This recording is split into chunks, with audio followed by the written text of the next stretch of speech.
வணக்கம், லதா காமாட்சி நல்ல போஜன். இன்றைக்கி ஈவினிங் ஸ்நாக்ஸ் என்ன பண்ண போகிறேன்னா, மைதா மாவு வச்சு ஒரு டைமண்ட் சிப்ஸு அது எப்படி பண்ணுறதுங்கிறத பார்ப்போம்.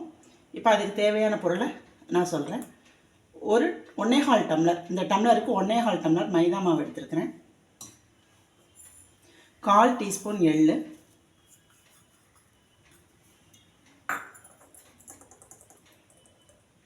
1/4 டீஸ்பூன் மஞ்சள் பொடி,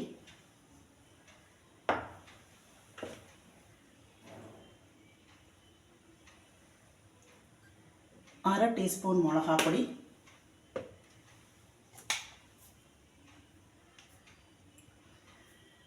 இதுக்கு தேவையான உப்பு 1/2 டீஸ்பூன்,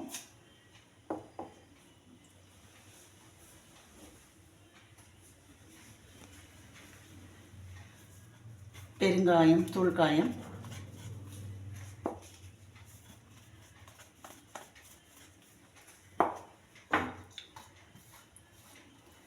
ஒரு 5 இனுக்கு கருவேப்பிலையை கட் பண்ணி சின்ன சின்னதாக கட் பண்ணி வச்சுருக்கிறேன். 1 டீஸ்பூன் வெண்ணெய். இப்போ எல்லாத்தையும் நல்லா மிக்ஸ் பண்ணிவிட்டு நம்ம சப்பாத்தி மாவு பிசைஞ்சு பதத்துக்கு கொஞ்சம் கொஞ்சமாக தண்ணி தெளித்து பிசைஞ்சிக்குவோம்.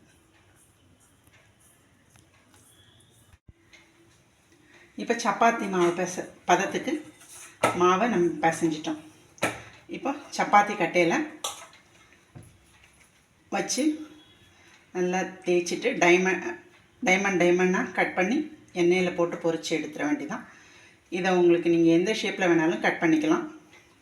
நான் கட் பண்ணி காமிக்கிறேன். இப்போ நம்ம சப்பாத்தி கட்டையில் தேய்ச்சிட்டு அந்த கார்னர்லாம் நான் வெட்டி எடுத்துட்டேன். இப்போ இதை அப்படியே டைமண்டாக கட் பண்ணிடுங்க.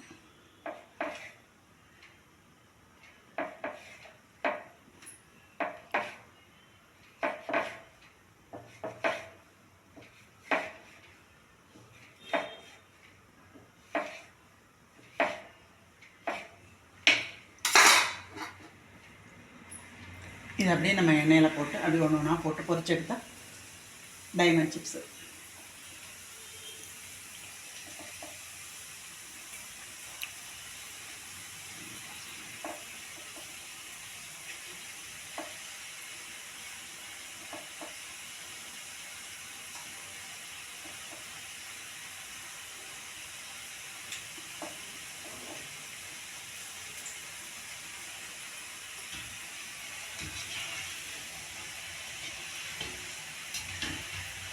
பொரிச்சு இந்த மாதிரி எடுத்துருக்கிறேன்.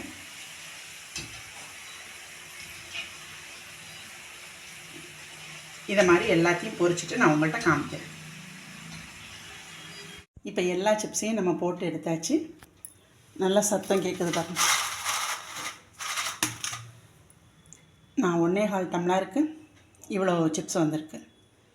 நல்லா முறுமுறுன்னு இருக்குது ஈவினிங் ஸ்நாக்ஸு. இந்த ரெசிபி பிடிச்சிருந்ததுன்னா நீங்களும் இதே மாதிரி செஞ்சு சாப்பிட்டு டேஸ்ட் பண்ணுங்கள். இந்த வீடியோ பிடிச்சா லைக் பண்ணுங்கள், ஷேர் பண்ணுங்கள், சப்ஸ்கிரைப் பண்ணுங்கள். நன்றி.